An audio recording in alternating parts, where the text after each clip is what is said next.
स्वामी विवेकानंद के विचारों के आलोक में नारी सशक्तिकरण।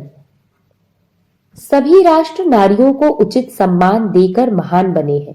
जो देश और जाति नारियों का सम्मान नहीं करती, वह कभी महान नहीं हुई, ना भविष्य में होगी।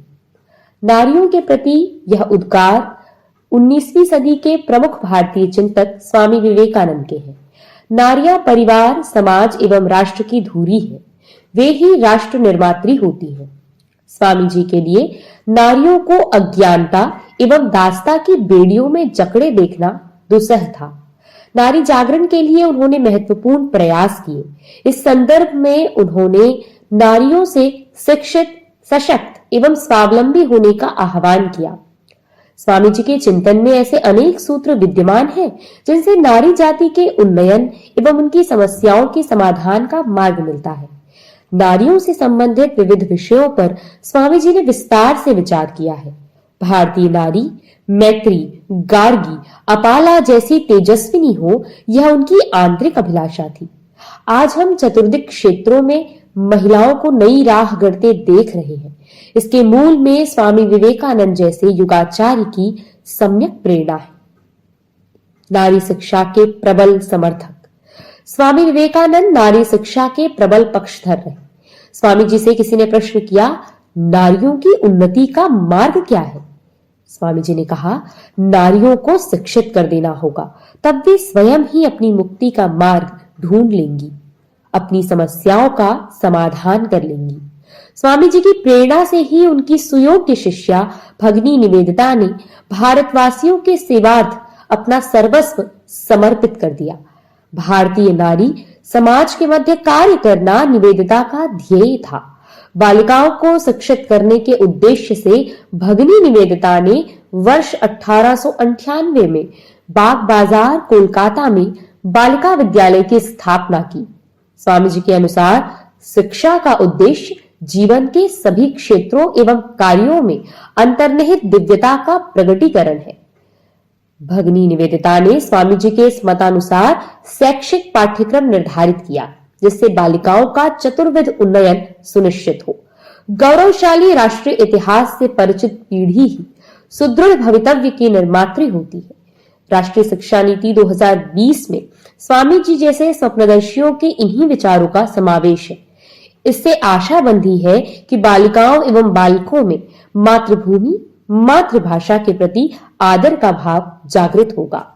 कौशल विकास के साथ चरित्र उन्नयन की राह प्रशस्त हो सकेगी। आवश्यकता है कि नीति का समुचित क्रियान्वयन हो। आध्यात्मिकता एवं नारी स्वामी विवेकानंद भली भांति जानते थे कि भौतिक एवं आध्यात्मिक जीवन में उन्नति का अधिकार जीव मात्र को है।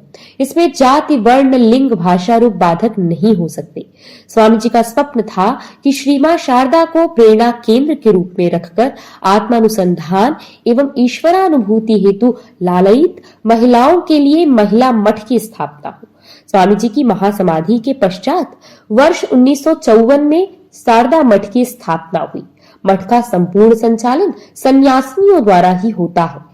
आज भारत में शारदा मठ के 33 केंद्र एवं 2 अंतर्राष्ट्रीय केंद्र ऑस्ट्रेलिया और श्रीलंका में संचालित है।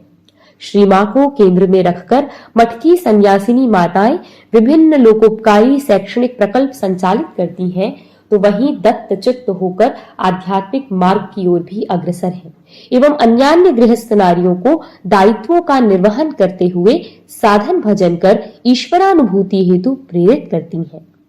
नारित्व का आदर्श मां। भारत में नारित्व का सर्वोच्च आदर्श मां है। भारत में मातृजाति के प्रति अपार श्रद्धा है। स्वामी विवेकानंद जी भी मातृत्व के आदर्श को प्रधान मानते थे।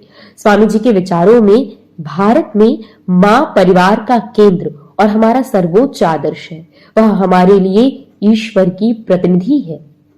त्याग, ममत्व एवं निस्वार्थता से लालन पालन करने वाली सच्चरित्र माताएं ही संतान को संस्कारित कर सकती हैं।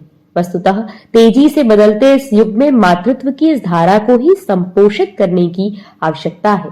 स्वामी जी ने मातृत्व का जो आदर्श सम्मुख रखा है, उसकी विस्मृति ही अनेक कुसंस्कारों की उत्पत्ति का कारण है।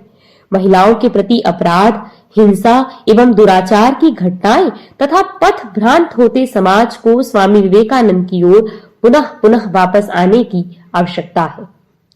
समाधान का मार्ग बताते स्वामी विवेकानंद।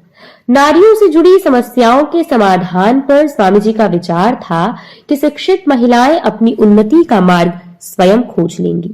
तत्कालीन समय में बाल विवाह के प्रति स्वामी जी ने अप्रसन्नता व्यक्त की थी। स्वामी जी कहते थे, कम उम्र में बालिकाओं का विवाह करने से प्रसव के दौरान उनकी मृत्यु हो जाती है। ऐसी माताओं से जन्मी संतानें भी रोगी एवं दुर्बल होती है। उन्होंने बाल विवाह जैसी कुरीति के प्रति लोगों को सचेत किया। महिला पुरुष में भेदभाव भी उन्हें स्वीकार नहीं था। स्वामी जी कहते थे, यह समझना बहुत कठिन है कि इस देश में महिला पुरुष में इतना भेद क्यों किया जाता है, जबकि वेदांत कहता है कि सभी प्राणियों में एक ही चेतना, एक ही आत्मा विद्यमान है। आप हमेशा महिलाओं की आलोचना करते हैं, लेकिन यह बताइए कि आपने उनके उत्थान के लिए क्या किया है। स्वामी जी अमेरिकी महिलाओं की उदारता, बुद्धिमता एवं परिश्रमी स्वभाव के प्रशंसक थे। अमेरिका के विभिन्न क्षेत्रों में महत्वपूर्ण पदों पर आसीन महिलाओं को देखकर उनकी आकांक्षा होती थी कि भारतीय महिलाएं भी इसी तरह जीवन के विविध क्षेत्रों में अपने गुण से विशेष स्थान बनाएं। प्रेरणा पुंज विवेकानंद। स्वामी जी के विराट व्यक्तित्व ने सभी को प्रेरित किया है। जीवन की विकट परिस्थितियों से जूझती महिलाओं को स्वामी जी के संदेशों से धीरज एवं बल मिला है। कृत्रिम पैर के सहारे माउंट एवरेस्ट पर तिरंगा लहराने वाली विश्व की पहली दिव्यांग महिला अरुणिमा सिन्हा कहती हैं, स्वामी विवेकानंद मेरे प्रेरणा स्रोत हैं। कठिन परिस्थितियों से लड़ने की प्रेरणा मुझे स्वामी जी से मिली है। रेल हादसे में पैर गंवाने के बाद अरुणिमा के जीवन में गहन अंधकार व्याप्त हो गया था। स्वामी जी के प्रेरणा पुंज रूपी संदेशों ने अरुणिमा को जीवन संग्राम में उतरने का साहस दिया। विवेकानंद केंद्र कन्याकुमारी की मुख्य संचालिका सुश्री निवेदिता रघुनाथ भिड़े के मानस पटल पर स्वामी जी के विचारों का ऐसा प्रभाव पड़ा कि उन महिला ने सेवा को ही जीवन का मुख्य ध्येय बना लिया। कार्यक्षेत्र में बढ़ रही महिलाओं की भागीदारी। स्वामी विवेकानंद ने महिला पुरुष सबके लिए आत्मनिर्भरता को आवश्यक माना था। शिक्षा के उपरांत रोजगार स्वरोजगार से जुड़कर ही महिलाएं आत्मनिर्भर हो सकती हैं। आर्थिक रूप से आत्मनिर्भर महिलाएं वैयक्तिक एवं सामाजिक मोर्चे पर भी निर्णय लेने में समर्थ हुई हैं। आंकड़े बताते हैं कि भारत में 37% महिलाएं सक्रिय रूप से कार्य कर रही हैं। व्यापार उद्योग में भारतीय महिलाओं की भागीदारी लगभग 24% है। वहीं खेल क्षेत्र में 27% तथा भारतीय संसद में लगभग 14% महिलाएं प्रतिनिधित्व कर रही हैं।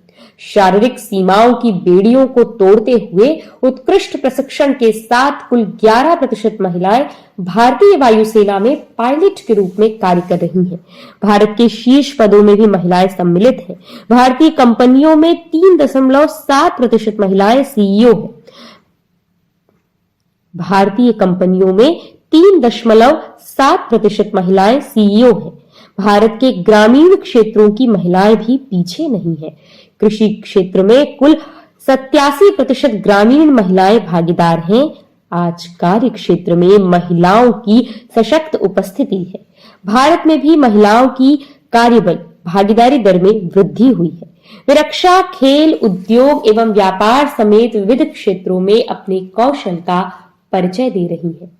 सेवा के क्षेत्र में भी महिलाएं अग्रसर हैं। महिलाएं विभिन्न सेवा संस्थानों का संचालन कर जनता की सेवा कर रही है। जिस प्रकार रामकृष्ण मिशन आध्यात्मिक संगठन सन्यासियों द्वारा संचालित है, उसी प्रकार शारदा मिशन आध्यात्मिक संगठन भी सन्यासिनी माताजी लोग संचालित कर रही हैं। इसके अतिरिक्त अन्य भी माताएं जन सेवा करती हुई आध्यात्मिक जीवन यापन कर रही हैं।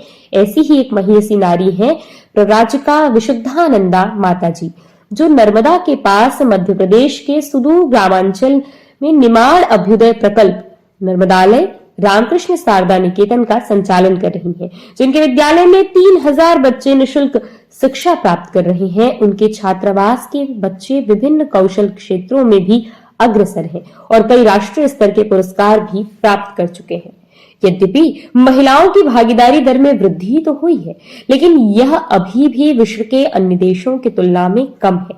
महिलाओं की भागीदारी में अभिवृद्धि हेतु केंद्र सरकार, निजी क्षेत्र एवं नागरिक समाज को संगठित प्रयास करना होगा। खेल का मैदान हो या ज्ञान की प्रयोगशालाएं, सैन्य भूमि हो या शल्य कक्ष, प्रशासनिक जगत से लेकर अकादमिक जगत तक आज कोई भी क्षेत्र महिलाओं की सहभागिता से अछूता नहीं है। आज धरती से लेकर अंतरिक्ष तक हर क्षेत्र महिलाओं के परिश्रम से अनुगूंजित हो रहा है। स्वामी विवेकानंद ने कभी कहा था, शक्ति के बिना संसार का उत्थान नहीं हो सकता। आज उनकी वाणी अक्षरशः सत्य सिद्ध हो रही है।